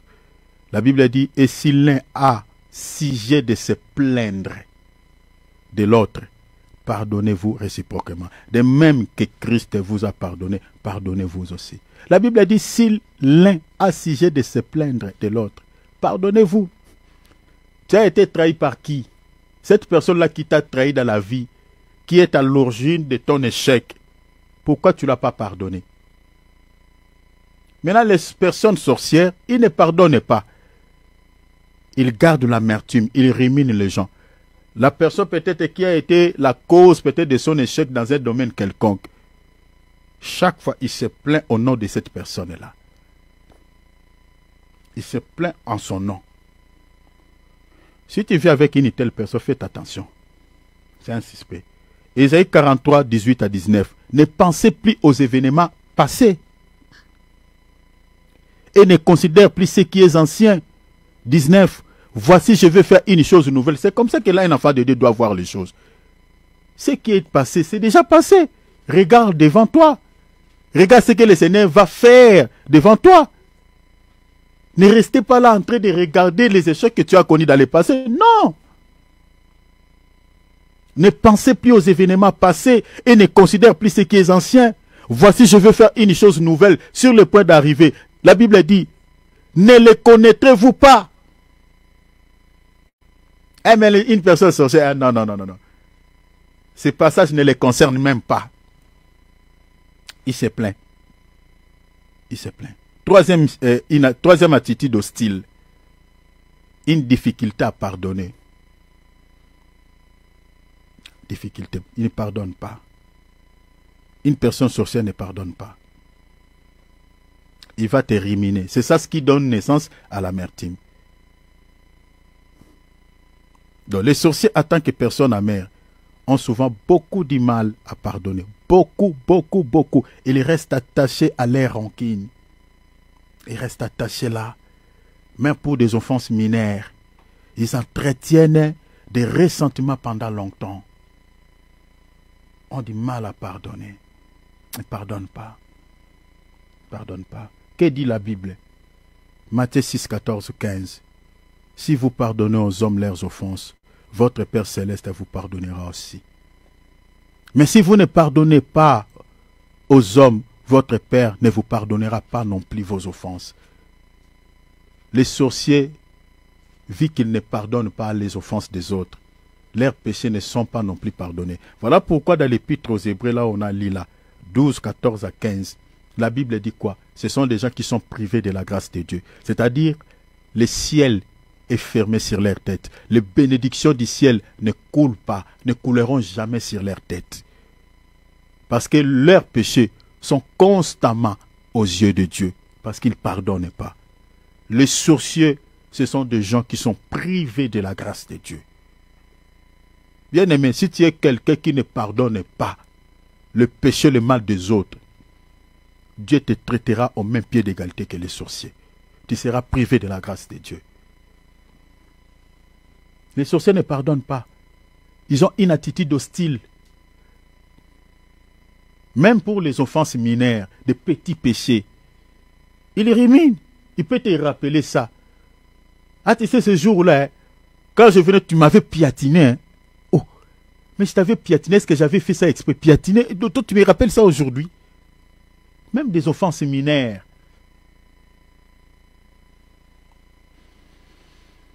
Quatrième comportement toxique. Comportement ferme ou distant. Un sorcier attend que personne amère. Ferme son cœur aux autres. Il ferme leur cœur aux autres. Il peut se montrer froid ou différent envers ceux qui cherchent à l'aider. Ils sont comme ça. Il peut s'en ficher. Vous êtes en train de compatir, vous êtes en train d'avoir la compassion pour lui, pour sa vie. Et vous êtes en train de penser l'aider. Mais il y refuse, il se montre froid, indifférent. Ils sont souvent comme ça. Ils sont souvent comme ça. Que dit la Bible? Proverbe 18, 1. Celui qui ne cherche que son intérêt s'isole des autres. S'isole des autres. Il s'irrite quand on lui propose de l'aide. Ils sont comme ça. Il peut se fâcher. Vous êtes en train de lui proposer une aide, mais il peut gronder sur vous. Ça peut vous étonner, ça peut vous scandaliser. Et on est en train de faire quelque chose pour son bien là. Il nous manque de respect. Ça peut vous étonner. C'est ça ce que la Bible dit. Il s'irrite quand on lui propose de l'aide. Je suis dans la traduction français courant. Il s'isole dans ses histoires. Il s'isole dans son amertume. Comportement ferme, très ferme. Quand vous vivez avec un ami qui a un comportement ferme, comportement fermé, attention. Attention. C'est aussi le signe qui montre que cette personne est une personne amère. Il est suspect. Cinquième comportement toxique chez une personne sorcière. Jalousie ou envie. My God. Ce sont des personnes jalouses. Ce sont des personnes qui convoitent, qui ont l'envie. L'amertume chez une personne sorcière se manifeste par des sentiments de jalousie ou d'envie envers ceux qui réussissent. Envers ceux qui réussissent. Ils croient que la vie est injuste ou que ces personnes-là ne méritent pas leur bonheur. Si tu vois, tu vis avec quelqu'un, quand tu achètes quelque chose, tu as quelque chose sur ton corps. Et il commence à te demander cela, si tu peux lui donner ça. Bien aimé, c'est un mauvais signe. Tu achètes quelque chose que toi tu as mis ça sur ton corps. Attention, il y a des exceptions. Hein? Mais une personne qui a souvent cette tendance-là. Donc quand tu portes un nouvel habit, et à chaque fois que tu portes un nouvel habit, il te demande que tu leur donnes ça comme cadeau. Attention, ce sont des personnes amères. C'est quelqu'un qui te jalouse. Ce sont des personnes amères. Ils sont souvent comme ça. Oh, mais cette nouvelle habit que je porte, donc moi ça ne me va pas. Donc moi je ne mérite pas porter cet habit-là. Ça ne me va pas. Il faut que je te le donne. Donc ce sont des gens comme ça. Ils sont très jaloux. L'amertume chez une personne sorcière, bien aimée, ça se manifeste par la jalousie, par l'envie, par des rivalités. Se manifeste comme ça, par des sentiments de jalousie, d'envie envers ceux qui réussissent. Vous voyez? Ou semblent errer, croyant que la vie est injuste et que ces personnes-là ne méritent pas leur bonheur. Ils ne méritent pas. Des personnes amères sont très dangereuses. Attention, avec quelqu'un qui a la sorcellerie, chers enfants de Dieu, ils sont comme ça. Ils vivent dans l'amertume. Si tu vis avec quelqu'un, lorsque tu racontes le succès que Dieu te donne dans le domaine où tu es, il ne se réjouit pas. Il faut faire très attention. Il faut faire très attention avec de telles personnes. Il faut faire très attention. Que dit la Bible? Jacques chapitre 4. Je suis dans la traduction Pyroclamère. Jacques 4, 2. Vous convoitez et vous n'avez pas. Vous enviez et vous jalousez et vous ne pouvez pas obtenir. Vous combattez et vous faites la guerre. Vous voyez? Vous convoitez et vous n'avez pas. Une personne qui convoite, qui a l'esprit d'envie, qui a la jalousie, tu souffriras dans ta vie. Les sorciers, ce sont des gens qui souffrent beaucoup à cause de cela. Parce qu'ils sont privés de la grâce de Dieu. Ils vivent dans l'amertume. Et cette amertume les pousse à jalouser les gens qui réussissent dans la vie. Et c'est ce qui l'empêche de vivre le bonheur dans la vie. Ils sont souvent comme ça. Il faut faire très attention. Tu es enfant de Dieu. Quand tu vois quelqu'un qui est en train de monter, que Dieu bénit, glorifie Dieu, bénit Dieu. Il ne faut pas avoir la rancœur. Parce que ça, c'est le comportement des gens qui ont la sorcellerie. J'ai fini sur les signes, et puis les conséquences, on en parlera peut-être l'autre jour. Parce que demain dimanche, c'est l'homme de Dieu Alex. Sixième comportement toxique chez une personne sorcière. Comportement agressif ou défensif. Ils sont comme ça. L'amertume chez une personne sorcière se traduit par une attitude défensive, une irritabilité ou une tendance à réagir de manière excessive. Même dans une situation bénigne, parfois elle peut émettre des remarques blessantes ou agir avec agressivité. Je vous donne quelques exemples. Comportement agressif ou défensif, quelques exemples. Dans une conversation informelle, vous parlez de la réussite d'un ami, par exemple, la réussite d'un ami. Vous remarquez quelqu'un parmi vous réagit de manière très sèche, en disant par exemple, ah oui, mais tout le monde n'a pas sa chance. Certains doivent se battre pour tout. Vous remarquez, vous êtes en train de parler de la réussite d'un ami, du succès d'un ami. Mais quelqu'un parmi vous réagit, mais de manière très sèche, en disant par exemple, ah oui, mais tout le monde n'a pas sa chance. Donc il est allé à contre-courant, au-delà de votre entendement. Ah, tout le monde n'a pas sa chance. Certains doivent se battre pour tout. Une telle personne est un suspect. C'est ça l'amertume qui montre l'amertume qui est dans son cœur. Deuxième exemple. Dans un lieu de travail, par exemple, vous travaillez dans une entreprise. Vous proposez une nouvelle idée à vos collègues. C'est un exemple que je prends. Vous proposez une nouvelle idée à vos collègues où vous remarquez qu'une personne réagisse immédiatement en disant par exemple, c'est facile de proposer des idées quand on n'a pas à en subir les conséquences. C'est un suspect. Comme je viens de dire tout à l'heure. C'est-à-dire, lui ne propose rien. Mais sauf que les idées que les autres proposent, les idées que les autres donnent, directement il s'oppose. Il réagit immédiatement. De manière négative. C'est facile de proposer des idées quand on n'a pas à en subir les conséquences. il marche à contre-courant. Ça peut étonner tout le monde. Mais c'est comme ça le comportement d'une personne amère qui a la sorcellerie. C'est par ces signes que vous pouvez les remarquer. Il marche souvent à contre-courant. Il ne propose pas, mais il réagit de manière négative. Troisième exemple. Vous êtes par exemple dans une fête de famille, dans un moment de joie. Quelqu'un a fait une plaisanterie légère, une plaisanterie, une blague. Hein? Il fait un blague plutôt. Et vous remarquez qu'une personne se sent avisée. Hein? Se sent visée, pardon, et réplique avec agressivité. Par exemple, peut-être que tu devrais te regarder dans un miroir avant de critiquer les autres. Vous voyez? Donc, elle transforme du coup un moment de joie à un conflit.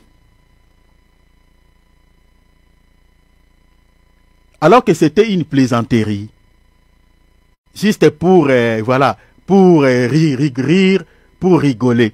Mais lui se sent visé. C'est ça le comportement d'une personne amère.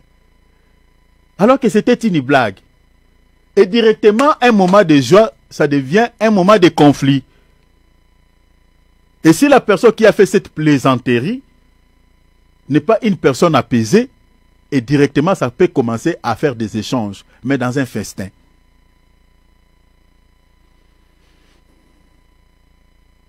Ça fait partie des signes. Dernier exemple, vous êtes dans un endroit avec vos camarades ou votre famille.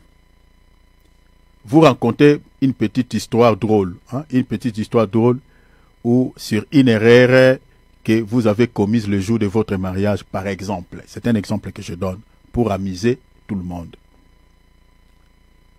Tout le monde rit, sauf une personne. Cette personne, au lieu de rire, lance une remarque blessante.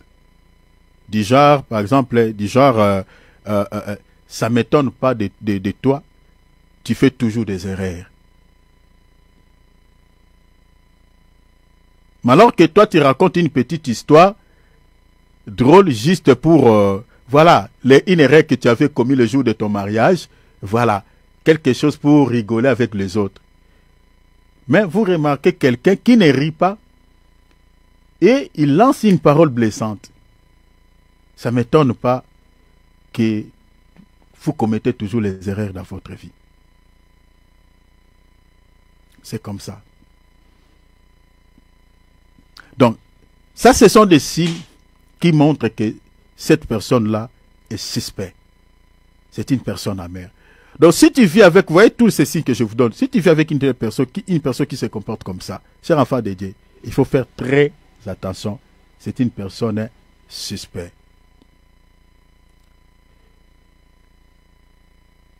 Accorde-moi 5 minutes pour finir ces deux exemples. Septième comportement toxique chez une personne sorcière. Absence de gratitude et de reconnaissance. Souvent, ce sont des personnes ingrates. Sont irreconnaissantes. Le bien que tu l'as fait, il peut l'attribuer à quelqu'un qui ne l'a pas fait. Sont des ingrats. Ils oublient facilement les biens. C'est ça le comportement des personnes amères. Tu peux l'aider comment dans votre vie. Mais un jour, il peut te dire que qu'est-ce que tu as fait pour moi? Tu dis, c'est vrai, ce que tu me dis, c'est ça. Il peut attribuer le bien que tu l'as fait à quelqu'un d'autre. L'ingratitude, l'irreconnaissance, c'est le comportement toxique d'une personne amère. Si tu vis avec une telle personne, cher enfant de Dieu, c'est un suspect. C'est un suspect. Que dit la Bible? Colossiens chapitre 3, verset 15. Et que la paix de Christ, à laquelle vous avez été appelés pour former un seul corps, règne dans vos cœurs. Regarde, la partie qui m'intéresse, c'est la dernière partie. Soyez reconnaissants. C'est ça. Même dans la Bible, quand quelqu'un t'a aidé dans la vie, quelqu'un t'a fait du bien, il ne faut pas être un ingrat. Soyez reconnaissant.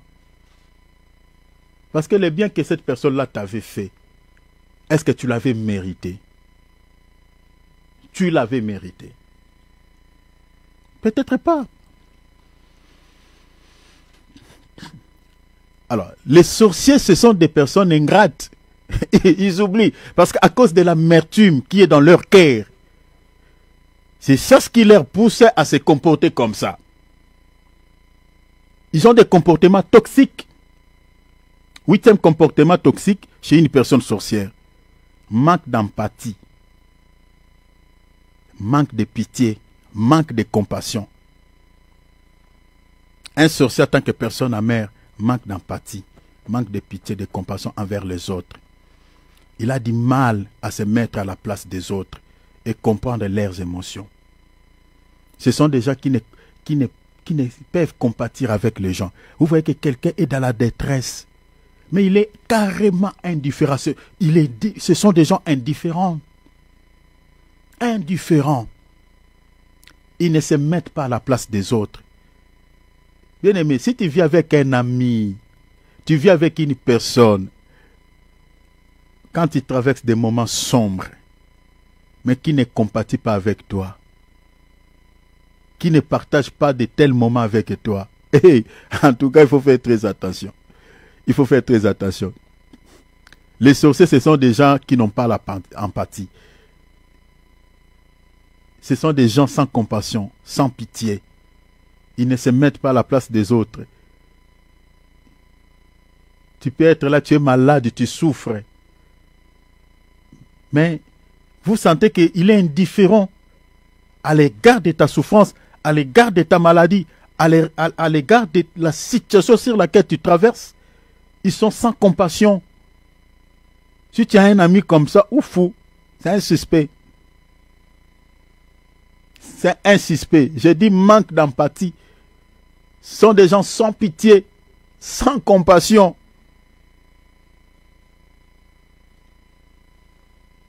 Incapables de se mettre à la place des autres. Que dit la Bible? Éphésiens 4:32. Soyez bons les uns envers les autres, compatissants. Est-ce que vous voyez? Compatissants. Comme la Bible dit quoi? Vous pardonnez réciproquement comme Dieu vous a pardonné en Christ. Soyez compatissants. Le cœur d'un enfant de Dieu doit être un cœur compatissant. Quand quelqu'un est dans la détresse, tu dois compatir avec lui. 1 Pierre chapitre 3 verset 8. Afin, soyez tous animés des mêmes pensées et des mêmes sentiments, pleins d'amour fraternel, de compassion. Vous voyez, tous ces versets parlent de compassion. Mais si vous voyez quelqu'un qui n'a pas ça, attention, c'est un suspect. Un suspect. Parce que ce sont des gens qui ont un cœur dur comme des diamants. Ils sont incompatissants. Ils n'ont pas de pitié. Ils n'ont pas de pitié. Donc voilà tous ces signes, tous ces comportements toxiques, toutes ces attitudes hostiles qui se ressemblent aux rejetons de l'amertume. Parce que la Bible dit, l'amertume pousse des rejetons. Donc tout ça là, ce sont les rejetons qui montrent que cette personne-là est une personne amère.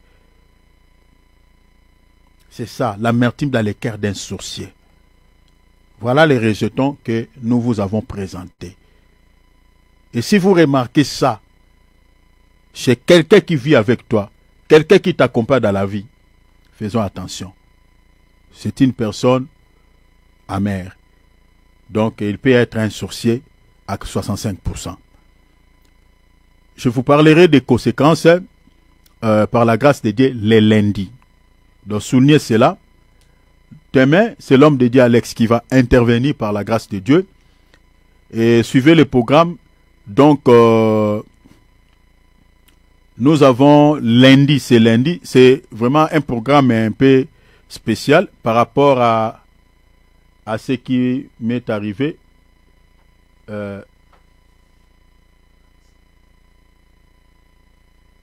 Attendez un peu, voilà, pardon.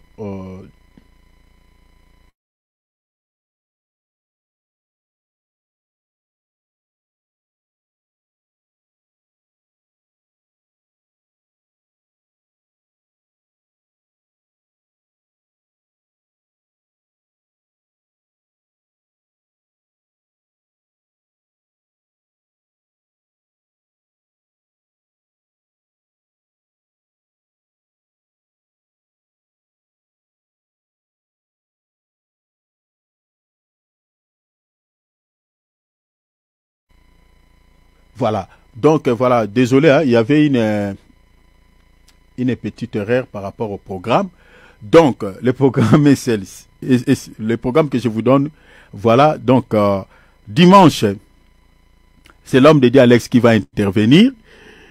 Nous allons nous réunir tout au long de la semaine le vendredi. Le vendredi à 19h juste. Donc c'est ça le programme que je vous donne. Donc ce n'est pas les lundis, s'il vous plaît, je me suis trompé. Donc nous allons nous réunir le vendredi.